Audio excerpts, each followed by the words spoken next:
오늘은 우리 누가복음 8장 49절부터 56절의 말씀으로 두려워하지 말고 믿기만 하라는 제목으로 말씀을 나누도록 하겠습니다. 여러분 어떤 상황 가운데 가장 큰 두려움을 경험하십니까? 대개 우리가 두려움을 경험할 때는 우리의 힘으로 어떻게 할 수 없는 그 상황일 때 우리의 마음 가운데 두려움이 가득하게 될 것입니다. 이전에 제가 고속도로에서 운전을 하고 있었습니다. 운전을 하고 있는데 왼편 사이드 미러를 통해서 교통사고가 나는 것이 보였습니다. 보였는데 그 다음 순간 이제 교통사고가 났던 그 차들이 약간 튕겨져서 제 차 쪽으로 오는 게 보였어요. 두려웠을까요? 두렵지 않았을까요? 너무 웃으면서 이렇게 하는데 지금은 괜찮지만 그때는 정말 무서웠습니다. 왜 무서웠냐면 뒤에서는 사고가 나서 그 튕긴 차가 앞으로 나왔고 앞에는 차가 밀려 있어서 어떻게 할 수도 없는 상황이었어요. 그래서 이제 사고가 났구나라고 하는 생각하는 순간 다행히 앞에 있던 밀려있던 차들이 정체가 풀려서 제가 순간 가속을 해서 사고가 나지 않았는데 그 당시를 생각하면 정말 두려움은 나의 힘으로 어떻게 할 수 없는 그 순간에 우리가 가지게 되는 것이 두려움이라는 것을 다시 한번 깨닫게 되었습니다. 이처럼 두려우면 우리의 힘으로 어떻게 할 수 없는 순간, 뻔히 무엇인가가 보이지만 우리의 힘으로 할 수 없는 그 순간에 아마 저와 여러분도 동일하게 두려움을 느끼게 될 것입니다. 그런데 우리는 그 두려움을 느끼는 그 순간 두려움으로 끝나지 않고 그 두려움을 넘어 하나님을 향한 원망의 자리까지 나아가게 될 때가 사실은 많이 있습니다. 우리 오늘 함께 나눌 이 말씀을 통해 우리가 우리의 힘으로 할 수 없는 상황에 우리가 두려움을 느끼는 것처럼 자신의 힘으로 할 수 없는, 자신의 힘으로 어찌할 수 없는 상황 가운데 정말 그것 때문에 두려움 가운데 있는 한 인물을 만나게 됩니다. 그는 자신이 사랑하는 딸이 죽어가고 있는데 그 가운데 예수님을 찾아온 회당장 야이로였습니다. 그리고 그는 지난 주일 우리가 말씀을 나누었던, 우리 정민규 목사님께서 말씀을 나누었던 그 혈루병 여인이 치유되는 그 현장에 있었던 사람이었습니다. 회당장이었던 그는 예수님 발 앞에 엎드려서 자신의 집으로 오시기를 청했습니다. 물론 회당장이었던 그가 이렇게 한 것은 결코 쉬운 일이 아니었습니다. 예습을 해오신 분들은 아실 텐데요, 회당장이 누구이고 그 회당장이 당시에 어떤 직업과 어떤 배경을 가진 자였는지를 안다면 그 회당장이 지금 예수님 앞에 나와서 무릎을 꿇고 자신의 집으로 오기를 정하는 것은 결코 쉬운 일이 아니었습니다. 그래서 그가 예수님 앞에 나왔을 때, 특별히 발 앞에 엎드려 예수님께 구했을 때 그가 지금까지 쌓았던 그 모든 것을 잃어버릴 수도 있는 그 순간이었습니다. 그러나 그럼에도 그가 그곳에 나온 이유는 자신의 딸을 살리기 위해서였습니다. 누가복음 8장 42절입니다. 이는 자기가 12살 된 외딸이 있어 죽어감이러라. 예수께서 가실 때에 무리가 밀려들더라. 누가복음 8장 42절의 말씀을 보는 것처럼 지금 야이로의 딸은 죽어가고 있습니다. 그래서 정말 한시가 급한 상황이 야이로가 주님을 찾아왔던 때입니다. 그래서 예수님은 당장 그의 집으로 가셔야만 했습니다. 그런데 우리가 지난주 말씀을 나눈 것처럼 예수님께서 바로 가셨나요? 아니면 중간에 멈추셨나요? 그랬나 보다라는 표정이 있네요. 네, 멈추셨습니다. 왜 멈추셨을까요? 네, 혈루병 여인을, 감사합니다. 혈루병 여인을 고치시기 위해 예수님은 멈추셨습니다. 물론 우리는 예수님께서 그 혈루병 여인을 만나서 그 여인을 치유하는데 얼마의 시간이 걸렸는지 우리는 알 수 없습니다. 성경이 말하지 않기 때문입니다. 그러나 본문의 상황에 보아서 예수님께서 그 여인을 만나고 그 여인을 치유하신 시간이 그렇게 길지는 않았던 것 같아요. 그러나 그럼에도 자신의 딸이 죽어가고 있는 그 상황에서 그 야이로의 마음은 타들어갈 수밖에 없었습니다. 그런데 그렇게 생각하는 중에 한 소식이 들려옵니다. 바로 자신의 딸이 죽었다라는 겁니다. 그렇다면 사랑하는 여러분, 자신의 딸이 죽었다는 그 소식을 들은 그 아버지 야이로의 마음은 어떠했을까요? 물론 성경은 이 야이로의 마음을 말하지 않습니다. 우리가 지금 살펴보고 있는 교재는 어떤 사람들의 마음이 어땠는지를 우리에게 알려주진 않지만 우리가 그 상황 가운데 그 인물이 어떤 생각을 했을지를 생각해 보는 것은 말씀을 묵상하는 데 많은 도움이 됩니다. 먼저 그는 혈류병 걸린 여인이 치유되는 그것을 보았을 때 자신의 딸도 주님이 치유해 주실 것을 믿는 그 믿음이 있었을 것입니다. 예수님을 만나기 전에 그는 소문으로만 들었습니다. 그런데 이제는 그의 눈으로 주님이 이 여인을 고치시는 것을 보았기 때문입니다. 그런데 이제 곧 자신의 딸이 죽었다라는 소식을 들려왔을 때 그 야이로의 마음은 어떻을까요? 예수님께서 한 여인을 치유하시는 것을 직접 보았습니다. 그러나 예수님께서 죽은 자를 살리시는 것은 아직 이 야이로는 보지 못했습니다. 그렇기 때문에 그 순간, 성경은 말하는 건 아닙니다. 그 순간 그의 마음은 그 여인을 치유하신 주님께서 그의 딸을 고쳐주실 것을 믿는 믿음에서 더 큰 두려움의 자리까지 나갔을지 모릅니다. 왜입니까? 죽어가던 딸을 예수님께 고쳐주실 것을 기대했지만 이제는 그 기대가 완전히 무너졌기 때문입니다. 물론 이전에도 그가 그의 힘으로 할 수 있는 것은 없었습니다. 그런데 이제는 그가 정말 아무것도 할 수 없는 상태가 된 것입니다. 아마 이제 그의 마음에는 두려움을 넣어 좌절과 예수님과 여인에 대한 원망까지 생겼을지 모르겠습니다. 그런데 중요한 것은 그 순간 모든 것을 아시는 주님께서 그에게 어떻게 말씀하시는가입니다. 우리 누가복음 8장 50절의 말씀을 우리 한 목소리로 다시 한번 읽어보도록 하겠습니다. 시작. 예수께서 들으시고 이르시되, 다시 할게요. 죄송합니다. 예수께서 들으시고 두려워하지 말고 믿기만 하라. 그리하면 딸이 구원을 얻으리라. 지금 예수님은 두려움 가운데 있는 그에게, 어쩌면 두려움을 넘어 원망을 가지고 있는 그에게 두려워하지 말고 믿기만 하라고 말합니다. 그러면 너의 딸이 구원을 얻을 것이다. 근데 우리 읽었던 이 말씀을 자세히 보면 야이로가 지금 해야 되고 할 수 있는 유일한 것은 믿는 것밖에 없음을 우리는 잘 알 수 있습니다. 왜입니까? 딸을 살리는 능력이 어디에 있습니까? 딸을 살리시는 분은 예수님이십니다. 더불어 예수님은 그에게 두려워하지 말라라고 말씀하시지만 사실 두려워하지 않는 것도 우리의 힘으로 할 수 있는 것이 아닙니다. 우리가 두려워하고 싶어서 두려워하는 것이 아니라 우리의 힘으로 어찌할 수 없는 그 상황이 우리를 두렵게 만드는 것입니다. 그렇기 때문에 지금 야이로가 할 수 있는 유일한 것, 그리고 그가 해야 되는 유일한 것은 바로 믿는 것입니다. 지금 그와 함께 하시고 그의 딸을 살리실 능력이 있는 그 하나님이신 예수님을 믿는 것이 지금 그가 할 수 있는 가장 유일한 방법인 것입니다. 그리고 그 믿음을 통해 예수님은 그의 딸을 살릴 것입니다. 물론 믿음 자체가 딸을 살리는 것이 아닙니다. 믿음을 통해 역사하시는 그 주님께서 그의 딸을 살릴 것입니다. 그러나 주님은 그 믿음을 통해 일하시기 때문에 우리에게 믿음이 중요한 것입니다. 사랑하는 여러분, 그렇기 때문에 믿음은 항상 우리의 삶의 현장에서 나타나는 것입니다. 어떤 사람들은 이 믿음을 추상적이라고 말합니다. 믿는 것과 우리의 삶에 일어나는 것을 분리하려고 합니다. 그러나 믿음은 결코 추상적일 수 없습니다. 오늘 본문의 야이로에게 믿음은 어떤 것입니까?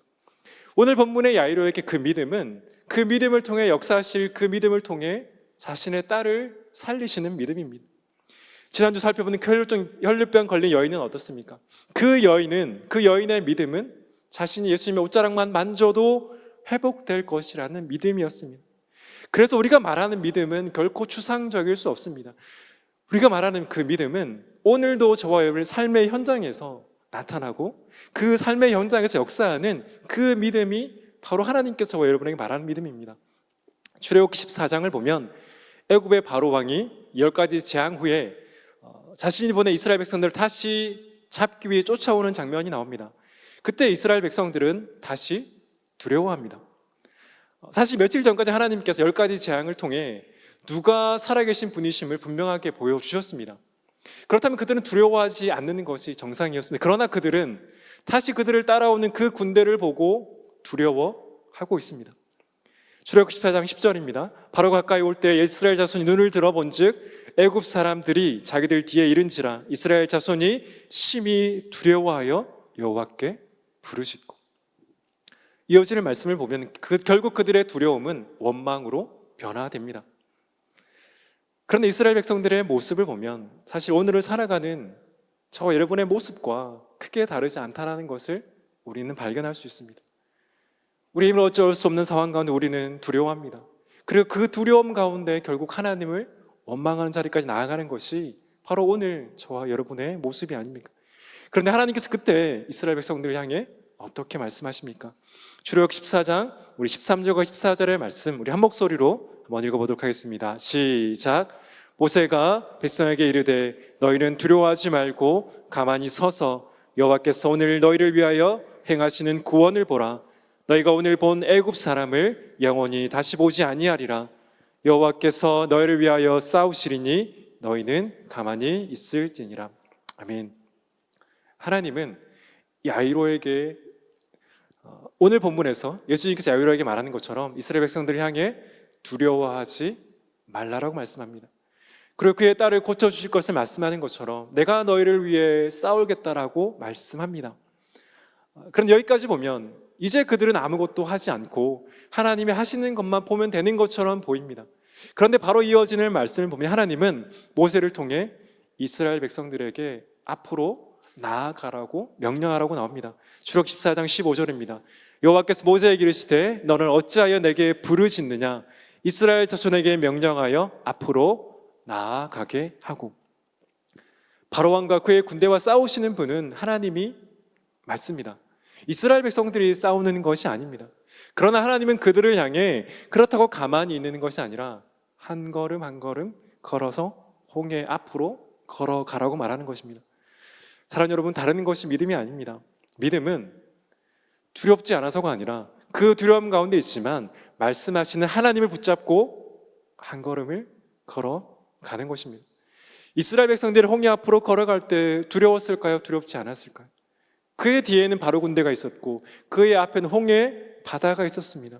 그들은 두렵지 않아서 앞으로 간 것이 아닙니다. 두렵지만 하나님을 믿음으로 한 걸음 한 걸음 홍해 앞으로 걸어간 것입니다. 사랑하는 여러분, 믿기만 하라는 것은 그렇기 때문에 우리가 아무것도 하지 않고 그저 가만히 있는 것이 아닙니다. 믿는다는 것은 오늘도 저와 여러분의 삶의 현장에서 그 삶의 자리에서 하나님의 말씀을 듣되 그 말씀을 의지하여 순종하는 것입니다. 하나님을 신뢰해서 우리의 삶의 현장에서 한 발을 떼는 그것이 믿음입니다. 그래서 믿음이 추상적이 아니라고 말하는 것입니다. 사랑하는 여러분, 믿음은 오늘 저와 여러분의 삶 가운데 그 말씀을 의지할 때 그 믿음을 통해 하나님은 역사하는 것입니다. 사랑하는 여러분, 그 다음 지금 저와 여러분의 삶 가운데 정말 저와 여러분을 두렵게 하는 것은 무엇입니까? 정말 무엇이 지금도 저와 여러분을 두렵게 하고 있습니까? 그것이 진학의 문제이든 취업의 문제이든 결혼의 문제이든 또 가정의 문제이든 관계의 문제이든 경제적인 문제이든 그 모든 것들이 저와 여러분을 두렵게 할 것입니다. 그렇다면 그때 여러분은 그 두려움 가운데 어떻게 반응하고 있습니까? 그것들이 찾아오는 것을 우리가 막을 수는 없습니다. 그러나 그것들이 찾아올 때 과연 우리는 어떻게 반응하고 있습니까? 만약 그때 우리가 가만히 있다면 시간이 지날수록 그 두려움은 우리를 더 사로잡을 것입니다. 그리고 그 두려움은 곧 이스라엘 백성들처럼 하나님을 향한 원망으로 바뀌게 될 것입니다. 나아가 이 두려움은 또한 우리가 이 땅을 살아가는 평생의 삶 가운데 계속 될 것입니다. 우리의 삶의 두려움이 완전히 사라지는 때는 이 땅을 떠나서 하나님의 나라에 가는 그 때입니다. 그 전까지 우리가 이 땅을 살아간다면 크고 작은 두려움 가운데 우리는 살아갈 수밖에 없습니다. 그렇기 때문에 문제는 우리를 두렵게 하는 상황이 아닙니다. 그 상황은 우리가 원하지 않는다고 해서 오지 않는 것이 아닙니다. 문제는 그 두려움이 저와 여러분을 장악하게 만드는 데 있습니다.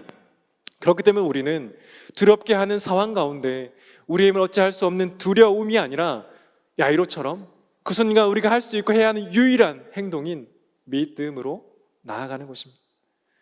왜입니까? 우리가 믿음으로 바라보는 대상이신 하나님만이 우리를 두렵게 하는 상황보다 크신 분이시기 때문입니다. 우리가 믿음으로 나아갈 때 그 믿음을 통해 역사하시는 분은 저와 여러분이 아닙니다. 그 믿음을 통해 역사하는 분은 바로 유일하신 분, 바로 하나님 한 분밖에 없기 때문입니다. 그래서 우리는 히브리서 12장 2절의 말씀을 우리의 인생 가운데 붙들어야 할 줄 믿습니다. 우리 히브리서 12장 2절의 말씀도 우리 한 목소리를 한번 읽어보도록 하겠습니다. 시작. 믿음의 주요 또 온전하게 하시는 이인 예수를 바라보자. 그는 그 앞에 있는 기쁨을 위하여 십자가를 참으사 부끄러움을 개의치 아니하시더니 하나님 보좌 우편에 앉으셨느니라. 아멘. 우리는 우리의 믿음의 주가 되시고 온전하게 하시는 예수님을 바라볼 때에만 그 두려움이 저와 여러분을 장악하게 하지 못하게 만들 수 있습니다. 그때야만 우리는 주님 때문에 담대하게 살아갈 수 있는 것입니다. 사랑하는 여러분, 두려움이 저와 여러분의 삶 가운데 몰려올 때 정말 살아계시고 우리의 구주 되신 예수 그리스도를 바라보시는 우리 모든 청년들, 우리 모든 성도님들 되시기를 예수 그리스도를 간절히 축원합니다. 그리고 그러나 그 바라봄은 결코 한 번일 수 없습니다. 우리의 인생 가운데 계속 다가오는 그 두려움 가운데 우리는 계속해서 주를 바라보아야 합니다. 그 두려움이 생길 때마다 우리는 주님을 바라보지 않으면 결국 그 두려움이 저와 여러분을 장악하게 될 것입니다. 물론 우리가 믿음으로 반응한다고 해서 그 즉시 우리를 두렵게 하는 상황들이 사라지는 것이 아닙니다. 홍해 앞에 선 이스라엘 백성들을 보면 바라왕의 군대가 바로 물에 빠져서 죽는 것이 아닙니다. 그들의 군대는 홍해 가운데쯤에 가서야 하나님께서 그들을 죽이시는 것을 볼 수 있습니다. 계속해서 앞에는 홍해 바다가 있고 계속해서 뒤에 따라오는 바로왕을 볼 때 이스라엘 백성들은 믿음으로 걸어갔지만 그 두려움이 계속 그들을 따라왔습니다. 오늘 본문의 야이로도 마찬가지입니다. 하나님, 예수님은 그에게 두려워하지 믿기만 하라고 말했지만 그가 예수님과 집으로 걸어가는 길 동안 여전히 그의 딸은 살아나는 것이 아닙니다. 예수님의 말씀을 듣고 집으로 갔지만 여전히 그의 딸은 죽어 있습니다. 예수님께서 그와 함께 계셨지만 여전히 그의 현실은 변하지 않았습니다. 그의 딸은 여전히 죽어 있었습니다. 사실 우리가 하나님 앞에 기도할 때 우리를 가장 좌절하게 하는 순간이 바로 이때일 것입니다.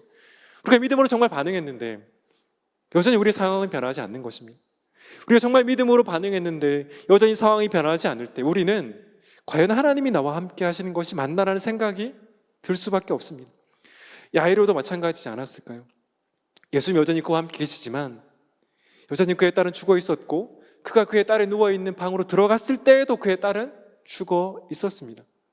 그때 야이로의 마음은 두려움이 넘어 괴로움으로 바뀌었을지 모릅니다.